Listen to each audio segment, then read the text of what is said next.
नवनवीन विषयांवरील प्रयोगशील चित्रपटांची थोर परंपरा लाभलेल्या मराठी सिनेसृष्टीत आणखी एका अनोख्या विषयावर आधारलेला चित्रपट बनवण्यात येतोय। या सिनेमाचं नाव आहे नतमस्तक। नुकताच या चित्रपटाचा पोस्टर लॉन्च सोहळा पार पडला। या सिनेमाचं दिग्दर्शन महेश काळे करणार आहेत, तर रमेश शिंदे यांची निर्मिती आहे। या सिनेमाच्या पोस्टरवरील चित्र महाराष्ट्रातील भीषण वास्तवाचं दर्शन घडवणारं आहे। पोस्टरवर दुष्काळग्रस्त भागातील भेगाळलेल्या शेतात असलेल्या एका विहिरीत पेटलेली आग दिसते।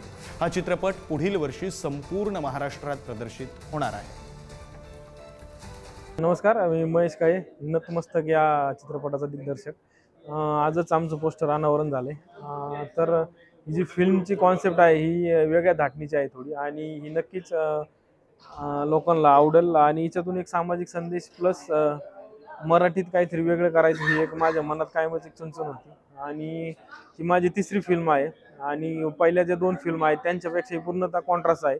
आणि ही नक्कीच चित्रपटगृहात पण लोकांना आवडेल। आणि जी काय मी फेस्टिवलसाठी प्रामुख्याने फिल्मकडे पाहतोय, तर तिकडे पण ही फिल्म यशस्वीरित्या पुढे जाईल आणि 2026 मध्ये हिला आम्ही रिलीज करतोय। तर नक्कीच हा एक सगळ्या प्रेक्षकांसाठी एक वेगळा अनुभव राहील। मी एक सामाजिक कार्यकर्ता आहे, उद्योजक आहे। मला या नतमस्तक पोस्टरवरून समाजाला एक प्रबोधन करून द्यायचे आहे की समाजामध्ये जे चाललेले म्हणजे दुष्काळ, आता जर नतमस्तकावर पोस्टर पाहिलेले दुष्काळ दिसतोय। दुष्काळ एक अशी घटना आहे, त्या व्यक्तीवर झालेला अन्याय आहे आणि पाण्यावर प्रश्न निर्माण होतो। अनेक प्रकारचे प्रश्न निर्माण होतात की बाबा समाजात कुठल्या चळवळी होऊ शकतात, पाण्याची कुठल्या प्रकारचे होऊ शकतात।